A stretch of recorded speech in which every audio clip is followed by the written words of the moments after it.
capes, and conundrums. Robin drives through the city with the quiet and defeated-seeming girl, although he's starting to have doubts about that.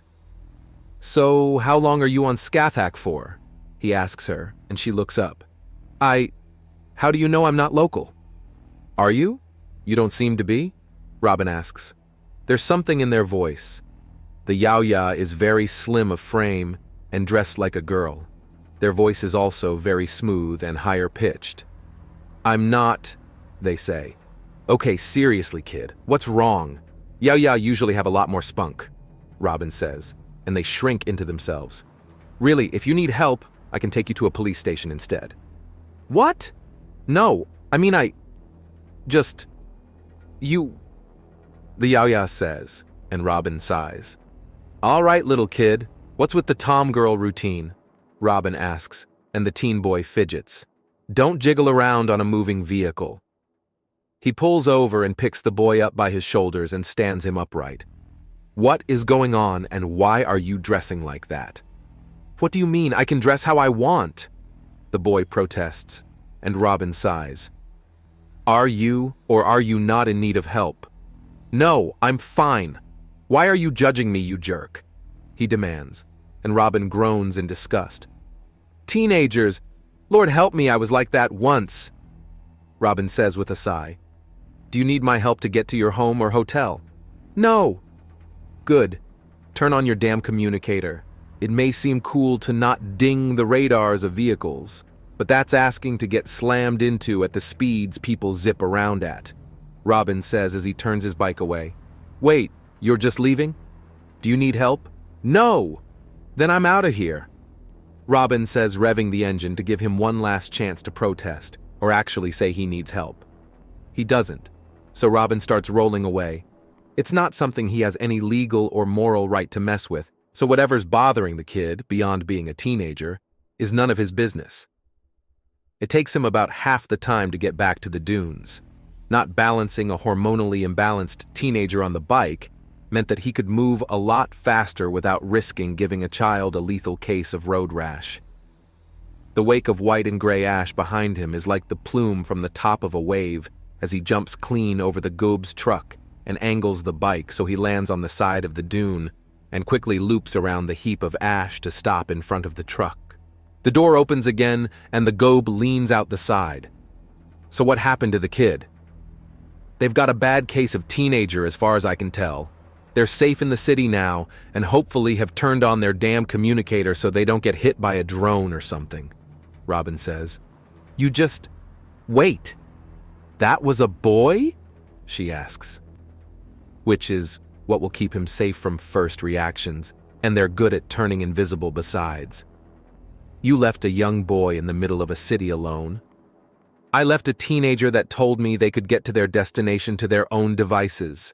They didn't want me around, and, to be frank, insisting on sticking around with someone who doesn't want me there sounds like a fast way to get a stalking charge slapped on me. And that's not even touching what the rest of the Undaunted will do to me if I get accused of forcing a child to do anything that won't immediately save their life." "Protective of the kiddos?" she asks, and he shrugs. "Sure, but they still need to live." "Speaking of, how much airtime can you get on that thing?" Robin asks, and she grins before slipping back into her truck. The door slams back up into place and the wheels start spinning hard, sending up massive plumes of ash into the sky. He revs his cycle and shoots out of the way. Santiago winces as he sees another idiot attempt to use explosives on a creature that lives in a volcanic trench. Honestly, the local weather is akin to an explosion. Do you fight a human with a squirt gun? No. And that concludes our boom, boom, boom section of the entertainment. When will they learn that just because something is dangerous to you, that it doesn't mean it's dangerous to everything else? Or anything else for that matter. Deep Swoop announces, and Santiago rolls his eyes. As the boys in Demolitions would say, if your explosions aren't having an effect, you're not using enough or the right type. After all, a kinetic explosion and a thermal explosion are very, very different monsters. A low-yield plasma bomb will just tickle a lava serpent after all. Hell, a bomb that weak would at most annoy a Canador, and provided the Undaunted has the brand, it might make them sneeze if the blast wave goes up their nose. It would only make Santiago sneeze at any rate. He wasn't sure who else had the brand. It was still considered somewhat personal due to just how badly it hurt. There's just no casual way to bring up, "Hey bro, did you horrifically torture yourself, possibly for bragging rights?" So now we come to our saddest and most somber part of this showing. The lacking leash losses. Deep Swoop announces as she takes off her hat and holds it to her chest in solidarity. Hats off to all the poor animals that these criminally stupid women have brought here to end up charbroiled in the crisp, Scathach air. The first clip shows some barking lizard centaur thing crawling all over a Yorgua who's on a shielded yacht that gives her a platform to aim what seems to be a gigantic missile that is giving off mist, as it's clearly a cryogenic weapon, meaning she's well armed. Her aim seems to be on point, and she's doing nothing to contain and restrain the yappy, excited little critter that jumps up to try and bite the missile launcher she's aiming, and its fangs skitter off the metal, and it falls. "Bolgo!" the Horgua exclaims as the tiny thing falls with a yapping scream, and it catches fire and more or less instantly cooks the moment it leaves the protective field of the yacht. The video pauses, and the screen grays while mournful music plays. It shows a span of roughly 15 weeks alive under the name of Bolgo, with "Forever in Our Hearts" under the date. It's so serious and somber it's actually close to funny, like a child that's trying to play music on a badly tuned recorder. The next clip shows a Lopan woman with some kind of monkey pet that has an oversized muzzle. She also never taught it to not bite and has not secured her weapons. It gets its hands around a pistol, and it starts banging the thing all over the place, and the monkey blows its own head off. The scene pauses and grays again. Dorada the simian. It was apparently about 3 years old as the music plays again. This is followed by a bird pet that tries to dive bomb off a yacht to attack a lava serpent that's actually over a kilometer away and going up in a poof of flaming feathers. Then it accelerates and shows another 5 hunting birds doing the same thing. And Santiago's eyebrow goes up to see the most recent one, which was more like a pterodactyl, apparently happened just yesterday. A moment of silence for all the poor animals who had the misfortune of being under the care of the cataclysmically stupid and careless. Deep Swoop says, as she takes off her hat again, and the mournful music plays. Then there's a static rush, and she flinches before holding up a finger and stepping mostly off screen to violently beat on something. Then she comes back and holds the hat in position again. Anyways, that concludes this season's Hunt Falls, because if you fail while hunting here, you don't just fail, you fall. The hat is swept off her head, and she gives a deep bow as credits roll to give the names of all the hunters who were part of it sweep through different parts of the screen, so that if any one of them caught your personal interest, you can easily figure out who did what. There's an alarm as the massive truck flies over his head. For all that, the little gob is, well, little. She certainly knows how to move a giant machine. But the alert is a nearby civilian. Someone named Albin Grand Gaze is approaching. On foot, it seems. Robin's answer is to bike to the top of the nearest dune and get a better look at a pair of familiar footprints approaching, then pausing, and then turning around to leave. "What's going on?" the Gob Moretta asks.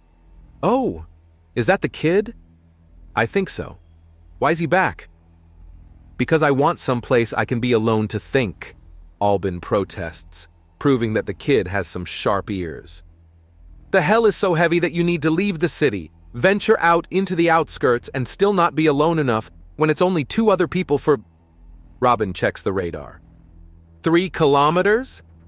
"None of your business!"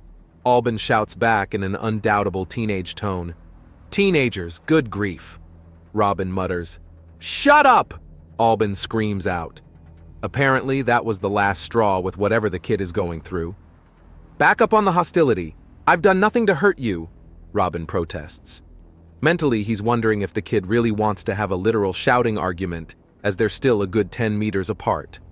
I was here first, and then you threw me out, is Albin's great rejoinder. I carried you to the city because you nearly got hit by a truck, Robin reminds him. He wonders if the teenager knows that he's faded into full visibility at this point. And that wouldn't have happened if you weren't here, and I was left alone to think, Albin screams back. You would have been danger with or without me. Moretta was coming here for fun anyways, right? He asks, turning to the gob, who pulls back into her truck and rolls up the window. Very nice. See? It's all your fault, Albin screams out. No, it's not, Robin shouts back. Yes, it is, Dad. It's all your fault. Albin screams before suddenly covering his mouth, and Robin groans before leaning over his bike. Of course, I just stumbled into a big old batch of daddy issues, Robin says, before he toggles the internal gyroscope of the bike into a balanced setting and stands up off it. He then openly walks up to Albin, his hands out to show that they're empty, and despite that, the kid looks like he wants to run. When he's in arm's reach, he very slowly puts his hand on the boy's shoulder and kneels down somewhat to be at his level. Are you all right, young man? Do you need protection from your father? Albin sobs out. Whatever the kid's keeping inside the dam has clearly cracked on it.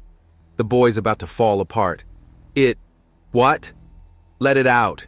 It does no good keeping it in right now, Robin says gently, and Albin starts outright sobbing. The undaunted soldier finds himself gripped around the torso as the Yao-Ya teenager openly weeps into his chest. He puts a hand on the boy's back and starts rubbing a soothing circle into it. It's okay, kid. You're going to be okay. Talk when you're ready, he tells Albin. It takes a while for Albin to be ready. A long while. Well, it ended on a bit of a sour note, but it was a lot of fun, Santiago notes as he and the girls leave the theater. Yeah, Deep Swoop has been trying to get more black humor rather than pratfalls mixed in with things, and she's having a hard time of it. The rest of the show is pretty good, though. Fair enough, Whoops, I must have butt-activated an app. Santiago notes as he pulls out his communicator and notes it's open to a tracking GPS. It lets him know where in the city all the other Undaunted are, and he can see a bunch of different guys on their R&R, several events going off, and Robin standing perfectly still near the outskirts of the city. He pokes the indicator after a minute of non-movement, and the call goes through. Yes? Robin asks with a slightly strained tone. Something going on?